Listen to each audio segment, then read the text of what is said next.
안녕하세요. 산티아고입니다. 오늘은 2025년 1월 10일 금요일 아침이고요. 3일째 읽고 있는 인간이 그리는 무늬, 욕망하는 인문적 통찰의 힘, 이 책을 읽고 느낀 점을 같이 이야기해 보도록 하겠습니다. 총 매일 책 읽고 글쓰기는 41일차고요. 이 책은 3일차가 되네요. 오늘의 제목은 정치적 판단과 결별하라입니다. 정치적 판단이 무엇인지 제목만 읽고서는 어떠한 정치적 판단인지를 잘 몰랐는데요. 쭉 읽어보니까 어떤 내용인지 이해가 되었습니다.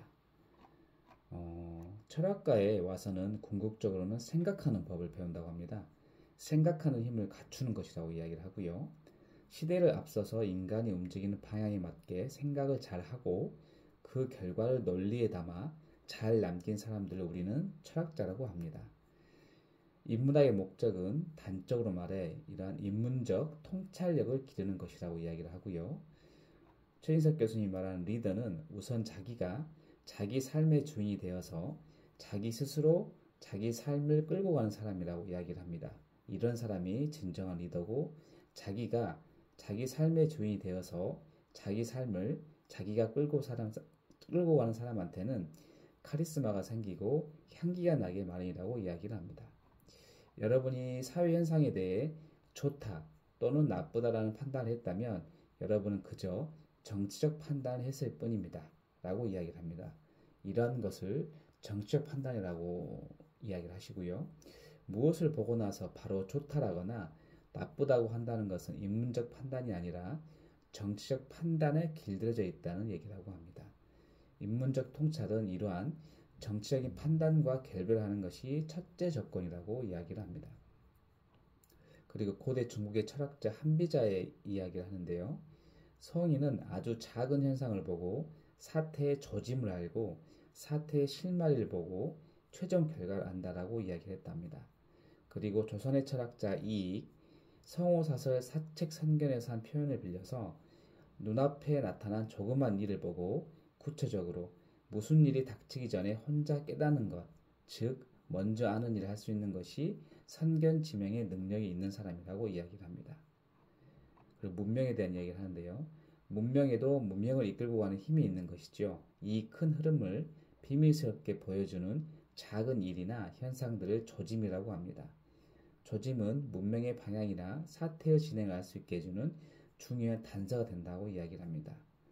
그래서 인문적 판단하는 사람은 좋다거나 나쁘다라고 판단하지 않고 대답하지 않고 먼저 질문을 한다고 합니다.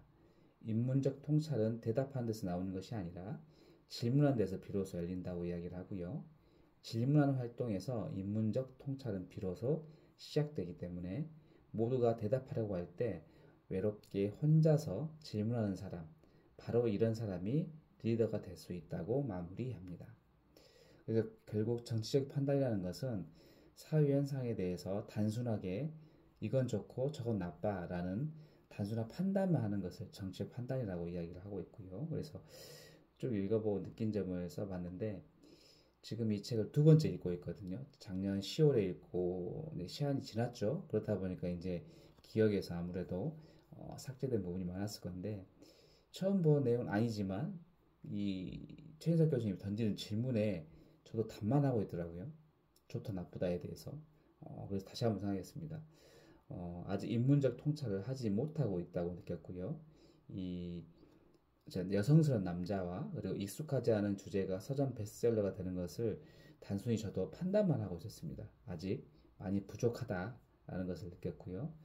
저에겐 중학생 아들이 있는데 이런 현상에 대해서 많은 다른 생각을 가지고 있더라고요. 이번에 그 제주항공 그 여객기 참사 때 국가 애도 기간이 정해져 있었잖아요. 우리나라 좀 그런 걸 좀 강제시하는데, 이러한 거에 대해서 기간을 강제적으로 정하는 것은 좀 문제가 있지 않냐라고 의견을 피력을 하고, 그리고 학교에서 본인이 좀 말을 많이 하는 편이라고 합니다. 그리고 질문을 좀 많이 하는 편인데 선생님이 좀 나무라는 편이다. 어떻게 보면 약간 문제가 좀 있다라는 식으로 이렇게 이야기를 했다고 하더라고요. 그래서 그러한 거에 대해서 저는 너는 잘하고 있다. 계속 의심을 가지고 질문을 하고 그러한 생각을 이어가라고 이야기를 했습니다. 전 이런 게 오히려 우리나라의 교육이 좀 문제라고 생각을 좀 하거든요. 근데 이걸 하루아침에 바꿀 수는 없잖아요. 제가 어제까지 읽고 지금 마무리되었던 마케팅 그룹 세스 고딘이 쓴 리치핀인데, 이 책에서 우리는 모두 천재로 태어나지만 교육에 의해 세뇌당해서 린치펜이 되지 못한다고 합니다. 린치핀이라는 것은 마차나 차의 그 바퀴에 들어가는 축이 되는 핀이거든요. 이게 없으면 이제 바퀴가 굴러가지 못하죠. 그래서 대체 불가한 사람이 되라고 이야기를 하는데, 우리는 노동자로 만들기 위해서 교육을 받은 우리는 질문하지 못하고 어떻게 보면 답변을 하게 되어 있습니다. 넌 이렇게 살아야 돼. 이렇게 사는 삶이 올바른 삶이야 라고 어떻게 보면 세뇌를 하고 있는 것이죠. 저도 그렇게 세뇌를 받아왔었고 마찬가지인데, 그래서 책을 읽게 되면서 좀 많이 깨닫고 있는 것 같아요.